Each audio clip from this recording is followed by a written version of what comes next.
بسم اللہ الرحمن الرحیم۔ سامعین کرام، آپ سن رہے ہیں اردو داستان بنائے فساد، جس کے مصنف ہیں ملک صفدر حیات خان، اور یہ اس سلسلے کی قسط نمبر 3 ہے۔ مجھے امید ہے آپ کو میری یہ کاوش پسند آ رہی ہوگی۔ میں تھانے پہنچا تو لیبارٹری سے کیمیائی تجزیے کی رپورٹ آ گئی تھی۔ سخاوت علی کے لباس پر پائے جانے والے خون کے دھبے مقتول خوشی محمد کے خون کے ہی تھے۔ خنجر پر بھی مقتول کا ہی خون لگا ہوا تھا۔ اس طرح آلہ قتل کی تصدیق ہو گئی تھی۔ خوشی محمد کو اسی خنجر سے موت کے گھاٹ اتارا گیا تھا۔ تقریباً 11 بجے نور شاہ غزالہ اور اس کی ساس، جس کا نام بعد میں نذیرہ معلوم ہوا تھا، کو لے کر تھانے پہنچ گیا۔ سخاوت علی کا ریمانڈ میں حاصل کر چکا تھا۔ اس پر سختی سے پہلے میں غزالہ کو ٹٹولنا چاہتا تھا، چنانچہ میں نے اسے اپنے کمرے میں بلا لیا۔ اس کے ساتھ ساتھ نذیرہ بھی اندر چلی آئی۔ میں نے نور شاہ سے کہا، مائی کو ابھی باہر بٹھاؤ، پہلے میں غزالہ کا بیان لے لوں، نذیرہ کی باری بعد میں آئے گی۔ نذیرہ نے لرزتی ہوئی آواز میں پوچھا، میرا پتر کہاں ہے؟ پتر سے بھی ملوا دیں گے، خیر سے ٹھیک ٹھاک ہے۔ نور شاہ نے اسے بازو سے تھام کر باہر لے جاتے ہوئے کہا، تم برآمدے میں آرام سے بیٹھو۔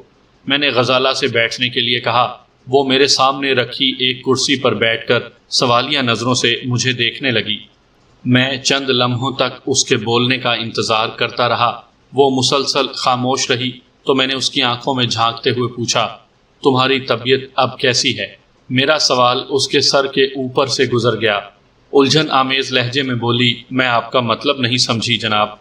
میں نے تمہاری طبیعت پوچھی ہے، کوئی ریاضی کا پیچیدہ سوال نہیں پوچھا۔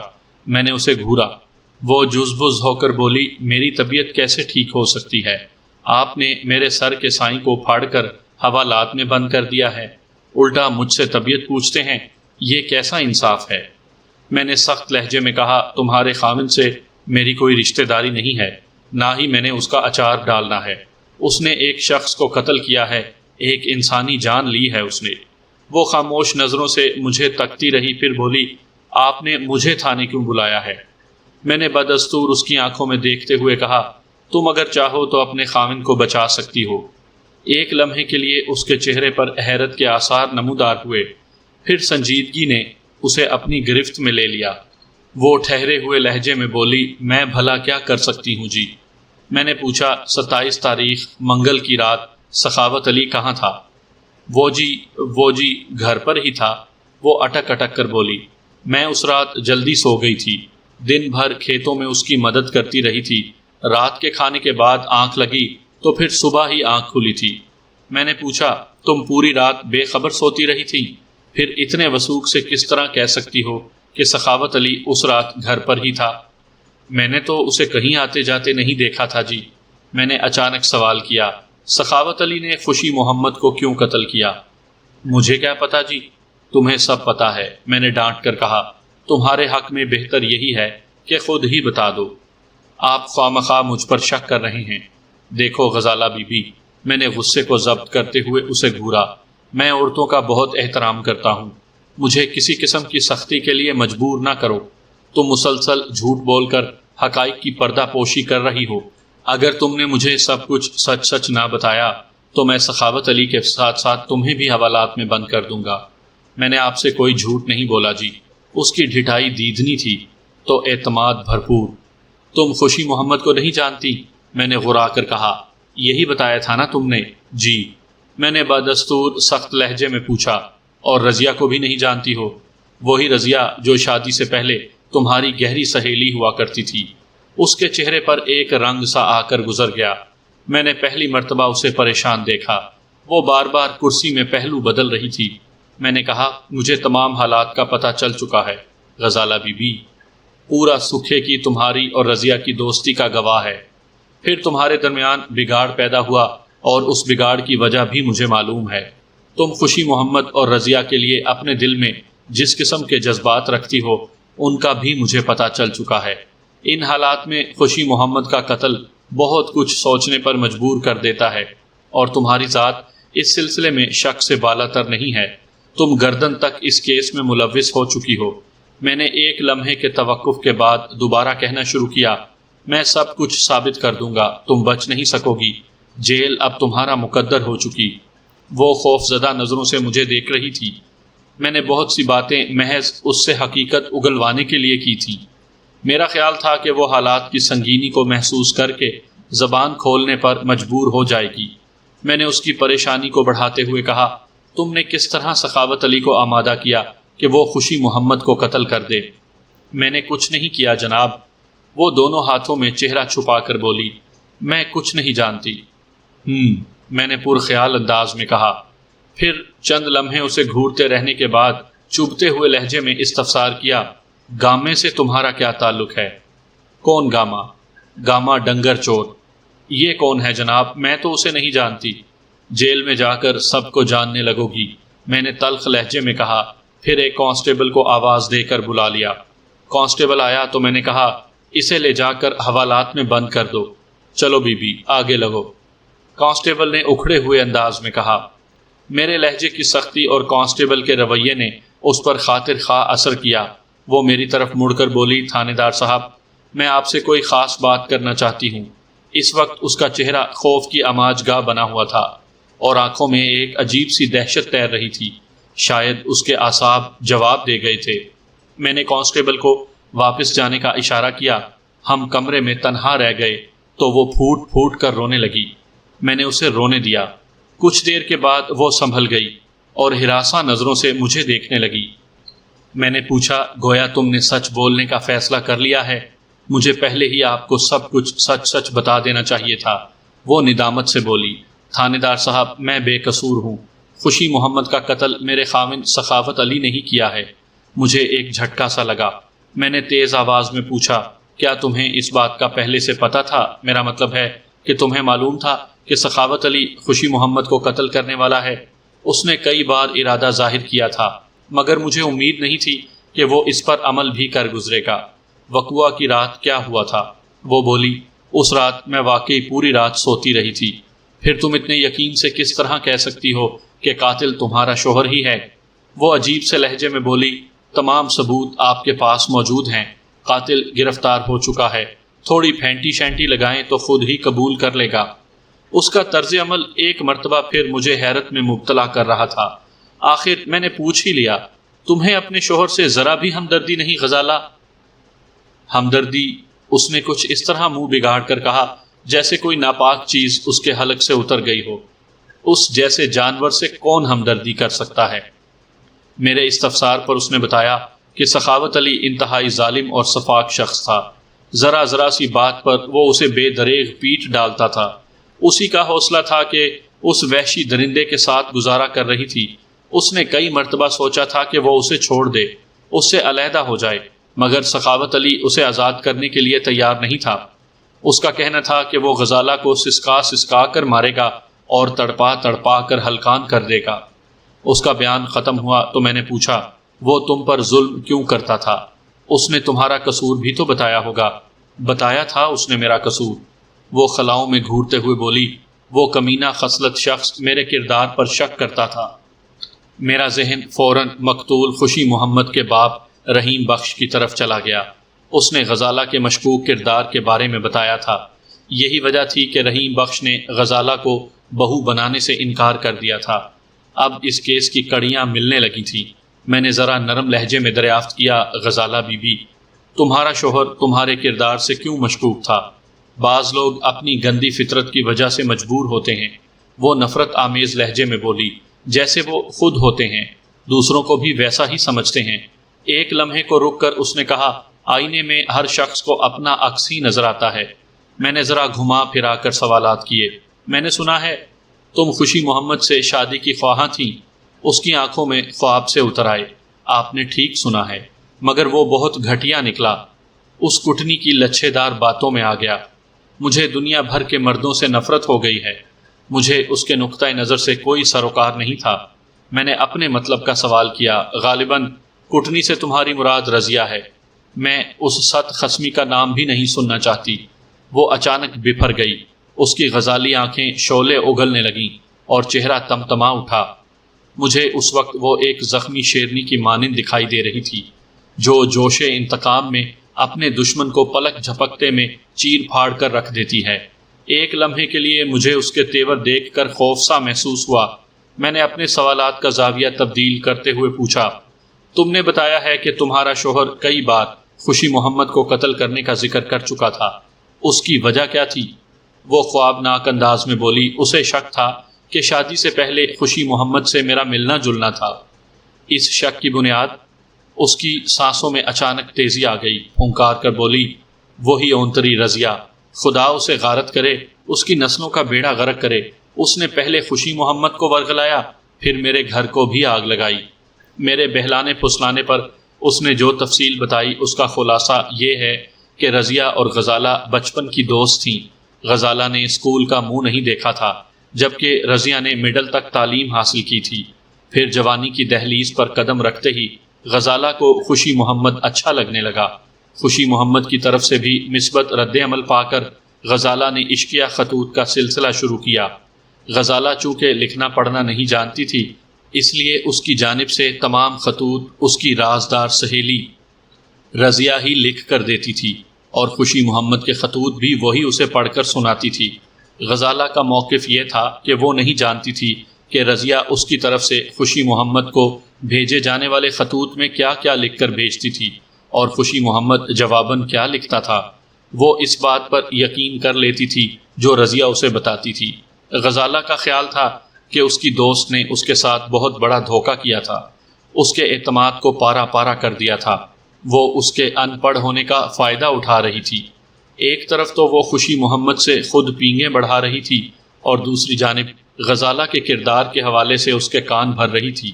نتیجہ اس وقت سامنے آیا جب خوشی محمد کے باپ نے غزالہ کا رشتہ ٹھکرا کر رضیہ کو اپنی بہو بنا لیا۔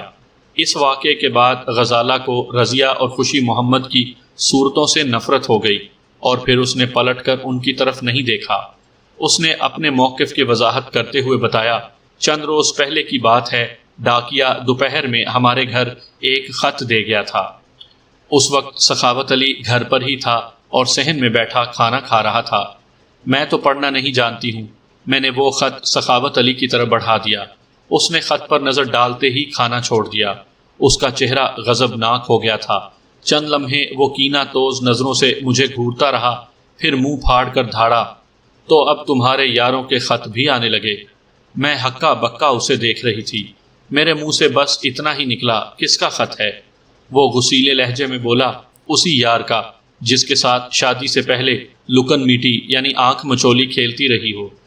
تخم بد کا محبت نامہ ہے، تمہارے ہی نام ہے۔ وہ خط کو کھولتے ہوئے بڑبڑایا، ذرا دیکھوں تو تمہارے مجنو نے لکھا کیا ہے؟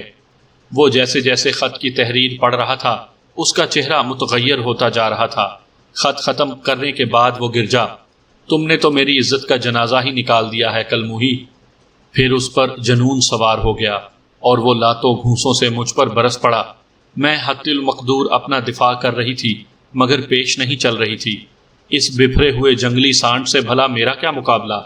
نتیجے کے طور پر میں پٹتی رہی اور آنسو بہاتی رہی۔ اسی دوران میں اس کی ماں بھی آ گئی جو کافی دیر سے گاؤں ہی کے ایک گھر میں گئی ہوئی تھی۔ ماں کو دیکھ کر اس کے ہاتھ رک گئے مگر وہ میرے سر پر کھڑا پھنکارتا رہا اور خطرناک نتائج کی دھمکیاں دیتا رہا۔ خوشی محمد کے حوالے سے تو وہ شادی کے بعد ہی سے میرا ناک میں دم کیے ہوئے تھا، مگر اس تازہ ترین خط نے اسے آگ بگولا کر دیا تھا۔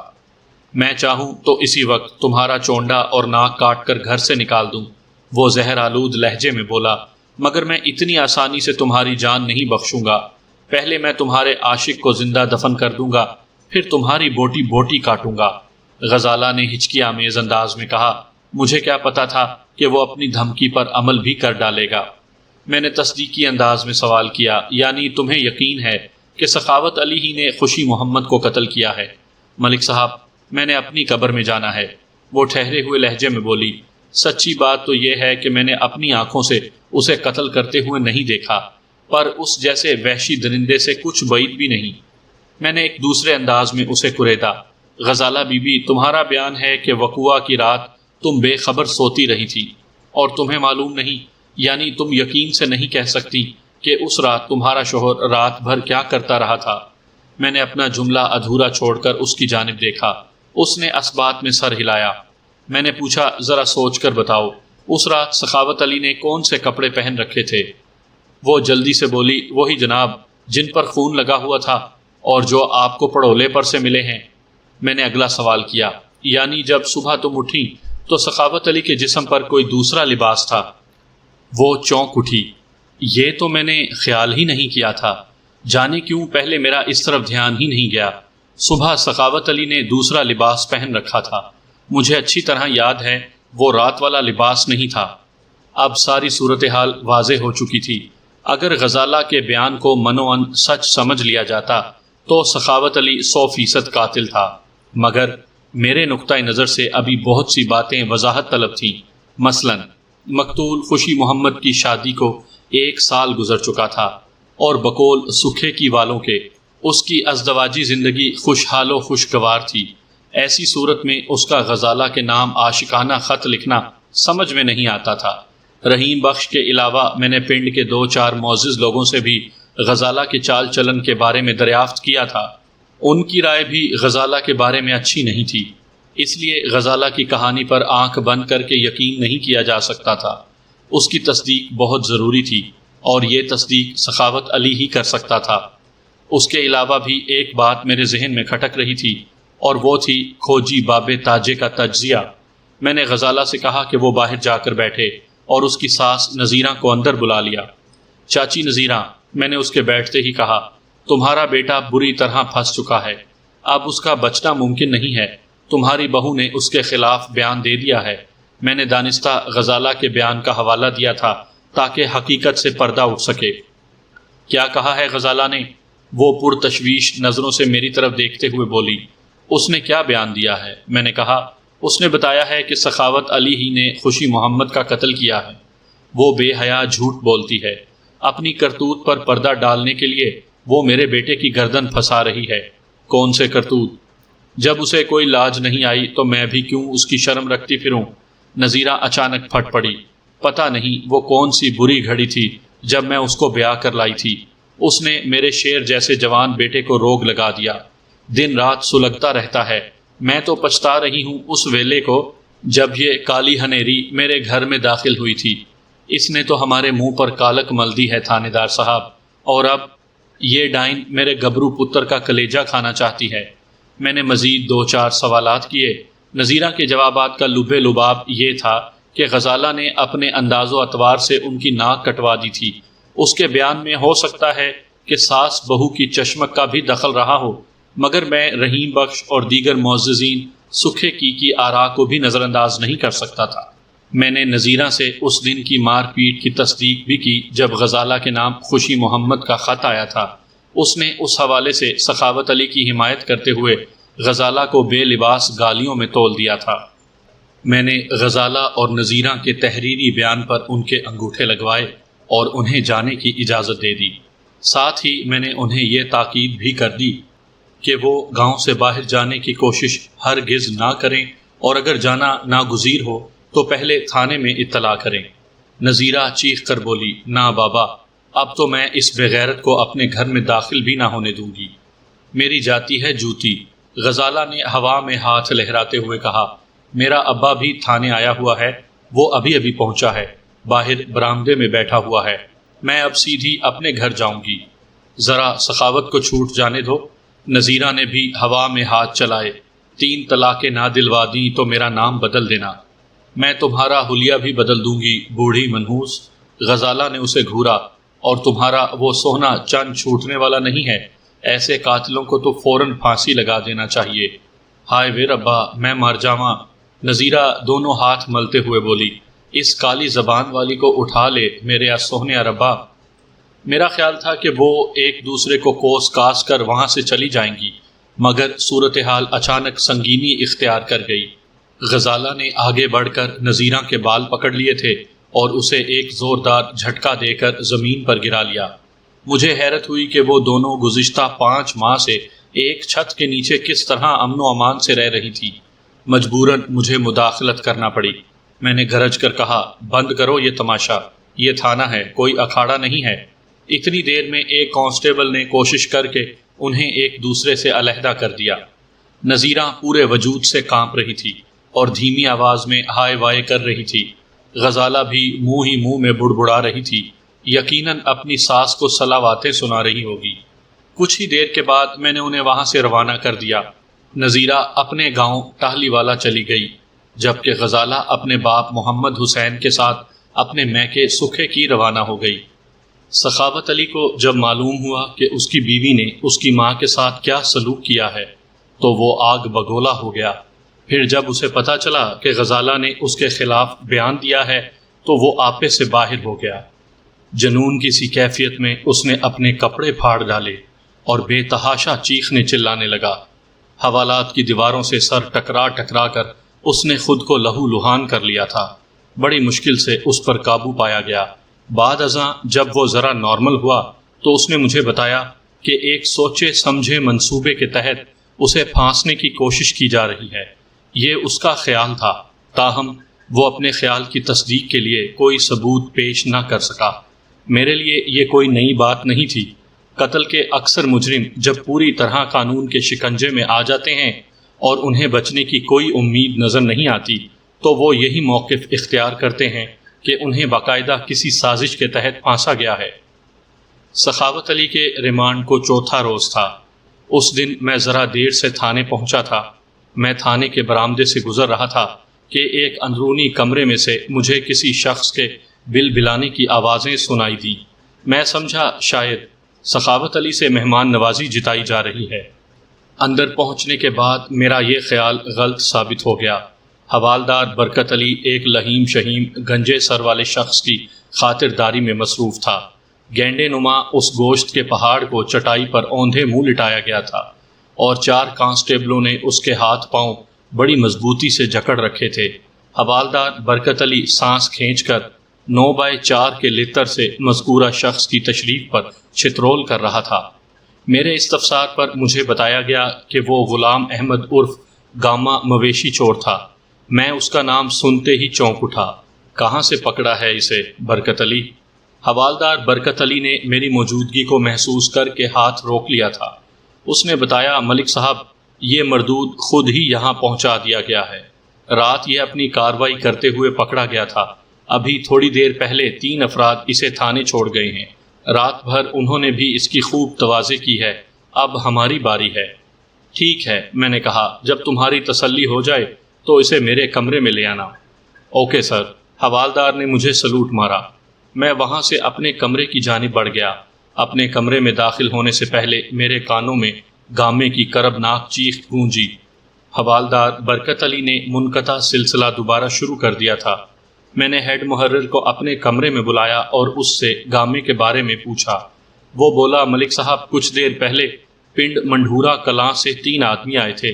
انہوں نے گزشتہ رات گامے کو ایک زمیندار حشمت رائے کے باڑے میں مویشی کھولتے ہوئے پکڑ لیا تھا۔ اب اسے ہمارے حوالے کر گئے ہیں۔ گاما مویشی چور ہمارے لیے بہت اہم تھا۔ وہ موقع واردات سے فرار ہوتے ہوئے دیکھا گیا تھا۔ میں نے ایک کانسٹیبل بھیج کر فوراً کھوجی بابے تاجے کو بلوا لیا۔ دوپہر تک میں بہت مصروف رہا، مختلف فریادیوں کو نمٹاتا رہا۔ مجھے ذرا فرصت ملی تو حوالدار برکت علی گامے کو میرے کمرے میں لے آیا۔ اس وقت تک اس کی اچھی خاصی حجامت بن چکی تھی۔ گامے کے چہرے پر سب سے نمایاں چیز اس کی ہیوی ڈیوٹی مونچھیں تھیں، جو اس نے بالکل گاما پہلوان سٹائل کی رکھ چھوڑی تھی۔ وہ میرے سامنے آ کر کھڑا ہوا تو میں نے ڈانٹ کر پوچھا، اوے ڈنگرا، تم نے خوشی محمد کو کیوں قتل کیا؟ جناب، میں نے تو زندگی میں ایک مرغی تک ذبح نہیں کی۔ وہ رونی صورت بنا کر بولا، خوشی محمد کو میں نے قتل نہیں کیا۔ حوالدار نے اس کے منہ پر ایک زناٹے دار تھپڑ رسید کرتے ہوئے کہا، تمہیں موقع واردات سے فرار ہوتے ہوئے دیکھا گیا ہے۔ مولوی عبد الرحمن نے خود اپنی آنکھوں سے دیکھا ہے۔ مولوی عبد الرحمن نے ایسی کوئی تصدیق نہیں کی تھی، اس نے محض ایک شخص کو باڑے میں سے کود کر فرار ہوتے دیکھا تھا۔ حوالدار نے گامے سے سچ اگلوانے کے لیے یہ جارحانہ رویہ اختیار کیا تھا۔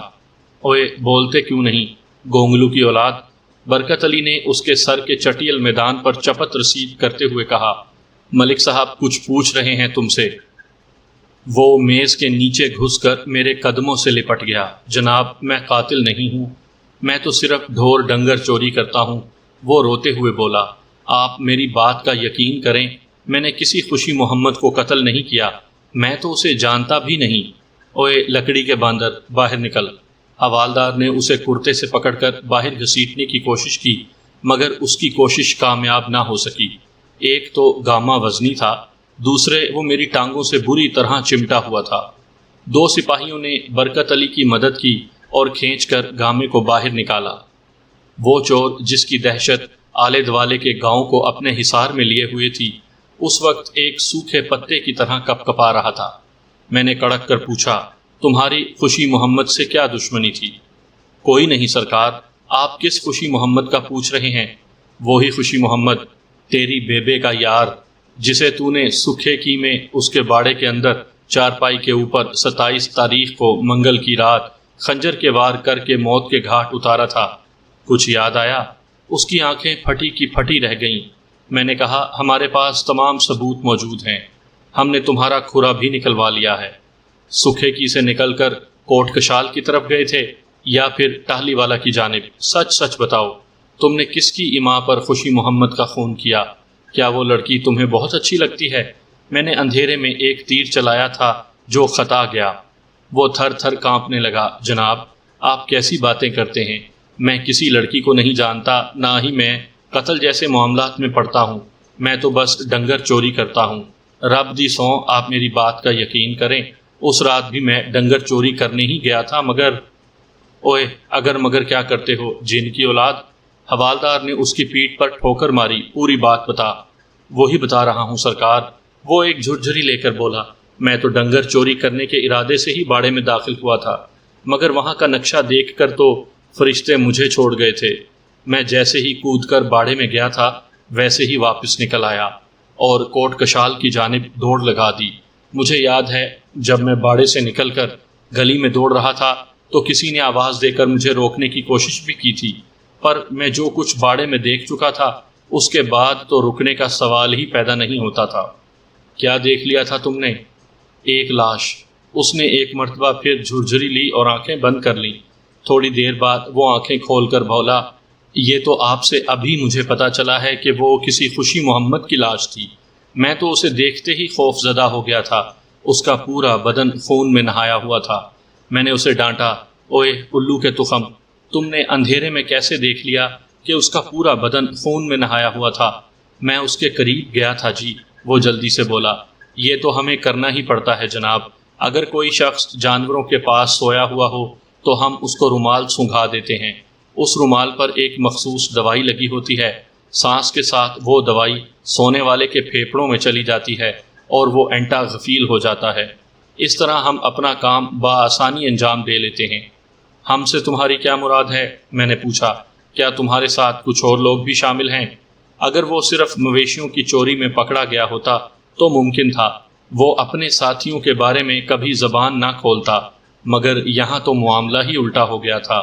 اس کی گردن ایک قاتل کے طور پر جلد ہی پھانسی کے پھندے تک پہنچنے والی تھی۔ جان پر بن آئے تو آدمی صرف اپنے بارے میں سوچتا ہے، دوسروں کی اسے پرواہ نہیں ہوتی۔ میرے سوال کے جواب میں اس نے بتایا، آہو جی، میرے ساتھ 3 افراد اور بھی تھے۔ ہم نے اپنے علاقے بانٹ رکھے ہیں اور چوری شدہ مویشی ایک دوسرے کے علاقے میں جا کر بیچتے ہیں۔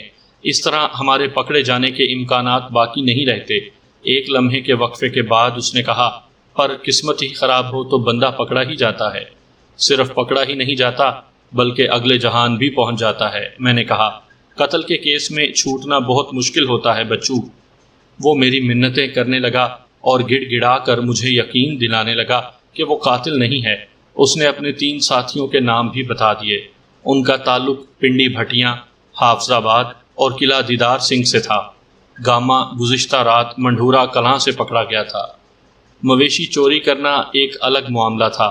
میرے نزدیک خوشی محمد کے قتل کی زیادہ اہمیت تھی، مگر گامے کے بیان سے اندازہ ہوتا تھا کہ وہ جھوٹ نہیں بول رہا تھا۔ پوسٹ مارٹم کی رپورٹ میں خوشی محمد کی موت کا وقت رات 2 اور 3 کے درمیان بتایا گیا تھا، جبکہ گامے کو باڑے سے نکلتے ہوئے تقریباً فجر سے پہلے دیکھا گیا تھا۔ اس لحاظ سے گاما خوشی محمد کے قتل میں ملوث نظر نہیں آتا تھا۔ تاہم کوئی حتمی رائے قائم کرنے کے لیے مجھے کھوجی بابے تاجے کا انتظار تھا۔ اوے گامے گانی والے، گامے مویشی چور نے گلے میں طلائی تعویذوں والی گانی یعنی چھٹا ہار پہن رکھی تھی۔ ذرا یہ تو بتاؤ کہ تم کل رات پکڑے کیسے گئے؟ تمہارے پاس تو سنگھانے والا رومال ہوتا ہے نا؟ میں خوشی محمد کے قتل کے ذکر کے بجائے اس کے کارناموں میں دلچسپی لے رہا تھا۔ یہ دیکھ کر گاما قدرے مطمئن نظر آنے لگا۔ اس نے بتایا، او جناب کچھ نہ پوچھو جی، میں تو مغالطے میں مارا گیا تھا۔ میں نے اپنی طرف سے تو بندے کو بے ہوش کر دیا تھا، مگر وہ حقیقت میں بے ہوش نہیں ہوا تھا۔